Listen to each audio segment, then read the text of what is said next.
Halo, nama saya Agung Triwicaksono, jabatan saya analis hukum pertanahan. Pada latsar kali ini, saya tergabung di gelombang 2 Angkatan 14. Hari ini saya akan menguraikan pengalaman belajar pada hari ke-9 pelatihan dasar CPNS Kementerian ATR BPN. Pada pengalaman belajar agenda 3 hari kedua ini, materi dan modul yang didapat pada pembelajaran asinkronus sangat mudah dipahami dan dimengerti. Adapun materi yang dipelajari di agenda 3 hari kedua ini yaitu transformasi digital dan literasi digital. 1. Transformasi digital secara umum merupakan teknologi untuk mentransformasikan atau untuk merubah bagaimana pekerjaan-pekerjaan dari awalnya manual atau konvensional menjadi digital. Merupakan perubahan yang terus-menerus terjadi dan semakin hari semakin meningkat pesat.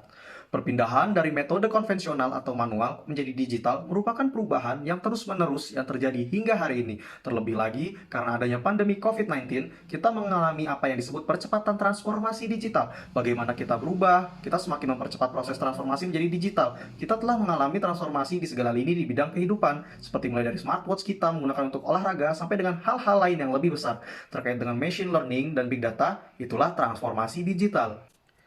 2. Literasi digital. Seorang pengguna dianggap memiliki kecakapan literasi digital yang tinggi apabila pengguna tersebut mampu mengoperasikan atau melaksanakan hal-hal dalam dunia digital dan memiliki tanggung jawab terhadap hal-hal yang dilakukan dalam dunia digital. Jadi, tidak hanya mampu untuk bertransformasi digital, tetapi dia harus bertanggung jawab terhadap hal-hal yang dilakukan yang dikerjakan dalam dunia digital tersebut.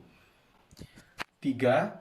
Ada 4 kompetensi di area digital. Yang pertama, mengenai kecakapan digital atau digital skill. Misalnya, kita menggunakan search engine bagaimana kita mencari informasi dan memasukkan kata kunci dengan benar, sehingga kita bisa memperoleh informasi sesuai yang kita butuhkan. Yang kedua, budaya digital yaitu bagaimana kita bisa memilah hal-hal yang sesuai dengan budaya kita. Misalnya, bagaimana ideologi Pancasila menjadi hal yang harus selalu kita terapkan sehari-hari. Yang ketiga, etika digital, yaitu bagaimana kita melakukan interaksi, antisipasi, dan kolaborasi di ruang digital yang harus kita sesuaikan dengan peraturan yang berlaku. Dan yang keempat, keamanan digital, yaitu bagaimana perangkat-perangkat yang kita gunakan untuk berinteraksi secara digital harus kita lindungi baik menggunakan kata sandi agar aman dari penggunaan dari oknum-oknum yang tidak bertanggung jawab. Lalu, adapun contoh kasus dari artis Nirina Zubir. HRT dari Nirina Zubir melakukan penggelapan terhadap 6 sertifikat orang tua Nirina Zubir. Dari kasus tersebut, kita bisa ambil pelajaran bahwa kita bisa mencegah terjadinya kasus tersebut apabila kita sudah berhasil melakukan transformasi digital penuh karena verifikasi data pertanahan menjadi lebih mudah dan ruang gerak mafia tanah berkurang karena data pertanahan sudah valid baik fisik dan digital. Contoh digitalisasi warkah pertanahan, sentuh tanahku, dan survei tanahku.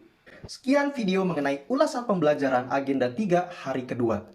Wassalamualaikum warahmatullahi wabarakatuh.